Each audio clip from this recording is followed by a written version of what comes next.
একদিন, 2 দিন, 3 দিন, 6 দিন, 7 দিন খেতে পারবে, তারপরে তো ছাগল শেষ হয়ে যাবে। তোমাকে আমি একটা দোয়া শিখিয়ে দেই, এই দোয়ার আমল যদি তুমি করতে পারো, আল্লাহ পাক রব্বুল আলামিন ইয়াকিনের সাথে আমল করলে গায়েবী ভাবে তোমার কাছে সাহায্য আসবে, গায়েবী ভাবে আল্লাহ পাক রব্বুল আলামিন রিজিকের ব্যবস্থা করে দিবে।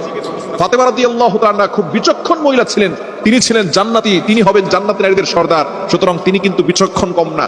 ফাতেমা রাদিয়াল্লাহু তাআলা বলেন, আব্বাজান তাহলে আমার ছাগলের দরকার নাই, যদিও আমার সন্তানরা পেটের ক্ষুধায় আছে, যদিও আমার ঘরে খাবার নাই কিছুদিন ধরে, আমার ছাগলের দরকার নাই, আমাকে দোয়া শিখিয়ে দেন, ওই দোয়ার আমল করে আল্লাহর পক্ষ থেকে আমি গায়েবী সাহায্য নিতে চাই।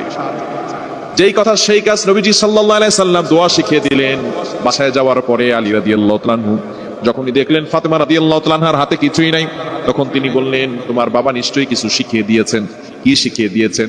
ফাতেমা রাদিয়াল্লাহু তাআলা বলেন, আমাকে এমন একটা দোয়া শিখিয়েছেন, এই দোয়ার আমল যদি আমরা করি তাহলে ঘরে অভাব থাকবে না, আল্লাহ পাক রব্বুল আলামিন গায়েবী ভাবে রিজিকের ব্যবস্থা করে দিবেন। সাথে সাথে ফাতেমা রাদিয়াল্লাহু তাআলা আর হযরত আলী রাদিয়াল্লাহু তাআলা দুইজনে মিলে এই আমলটা করা শুরু করলেন, আর আল্লাহ পাক রব্বুল আলামিন তাদের কাছে গায়েবী ভাবে রিজিক পাঠিয়ে দিলেন। দোয়াটি হচ্ছে, আল্লাহুম্মা ইয়া আউয়ালাল আউয়ালিন ইয়া আখিরাল আখিরিন ইয়া যাল কুওয়াতিল মাতিন ইয়া রাহিমাল মাসাকিন।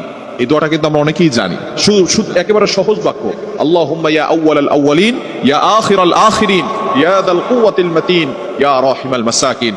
এই দোয়াটা পড়ার পরে ইশার নামাজের পরে হযরত আলী রাদিয়াল্লাহু তাআলা আনহু এবং ফাতেমা রাদিয়াল্লাহু তাআলা দুইজনে মিলে আমলটা করতেন, আর আল্লাহ পাক রব্বুল আলামিন তাদের কাছে গায়েবী সাহায্য পাঠাতেন। সুতরাং কোন ঘরে যদি অভাব লেগে যায়, বিপদে পড়ে যান, তাহলে এই আমলটা করবেন, আল্লাহ পাক রব্বুল আলামিন ওই ঘরে